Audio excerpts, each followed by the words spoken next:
Une fois de plus, bienvenue dans cette édition du Morning Call. Thank you very much for joining us and welcome again to this edition of the Morning Sa Call. démission a surpris plus d'un. Gervais Now, the announcement of his resignation surprised many. Gervais Rakotori Menana, the former Malagasy finance and budget minister, exited his office on Friday, citing a difference of vision and way of working with the regime. Renowned for his budgetary rigor, the withdrawal of the man who denounced the management of the country's public water company and the national airline of the country raises questions about the effectiveness on the fight against corruption in one of the poorest countries in the world. To successfully complete my mission and not fulfilled, the former minister told a news conference without providing any further explanation for his decision. He, however, claimed that the law, transparency, integrity and mutual respect were often disregarded within the government ranks, adding that he was satisfied with what he had done for his country over the last 2.5 years as finance minister. And just a day after he stepped down, the presidency released a statement of the appointment of a new finance minister, that is Voninsalama Andriambololana. Voilà, écoutons à présent Serge Zafimahova du club éthique. We are joined by Serge Zafimahova, development at the club in Antananarivo, Madagascar, with details. Serge, was this resignation a surprise, or did it come a surprise to many people? À Madagascar. Non, ça ne surprend pas par rapport à la pratique. Well, this is not surprising in relation to the practice that is being observed today in the non-observance of financial orthodoxy and in the field of public finance.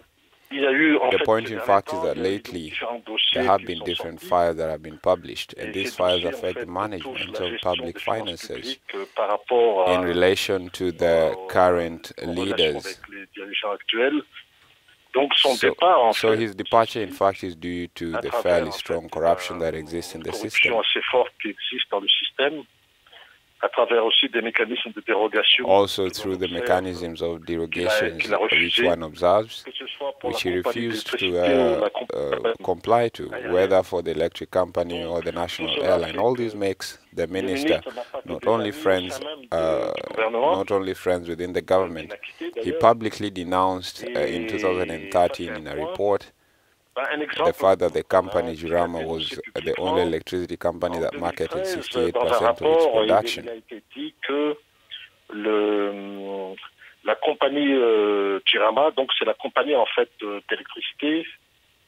Now, he announced that the company Jurama only marketed 38% of its production also in 2016. Le ministre des Finances a dénoncé que la compagnie Jirama n'a commercialisé que 38%. As you can see, by having this kind of report, he definitely did not have friends in the regime. À votre avis, Serge, s'agit-il? Now, Serge, to what extent would you say is it a big loss?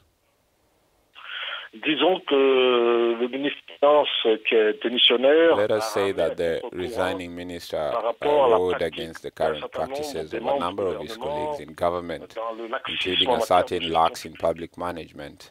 So it is clear that the Minister of Finance, by his rigor, reassured the international community, and I think that his replacement has already been appointed. He is a well-known person in finance because he was already Secretary General of the Ministry of Finance.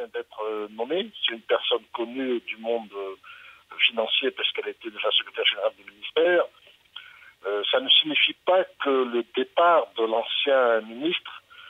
But that does not mean that the departure of the former minister will be filled, since he had, as I said, reassured the international community by a lot of his rigor that it's very orthodox position, and on subsidies that it refused to unblock. Then at that moment, the management of finances will even be relaxed and more loose tomorrow. I would say that we will see this in effect very soon. Alors, vous avez évoqué, you raised the issue of corruption first. Is it a priority for the authorities in place to end this problem? La gouvernance en Afrique. Alors, est-ce une priorité pour les autorités de Madagascar d'en finir avec cette problématique? Au niveau du discours, discours, oui. At the level of this discussion, yes, but in practice, I would say no.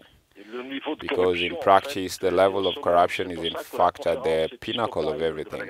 It is for this same reason that the Episcopal Conference of Madagascar, in its last communique, strongly denounced the current regime. La corruption n'a jamais été aussi élevée qu'aujourd'hui. Donc tout le système est gangréné.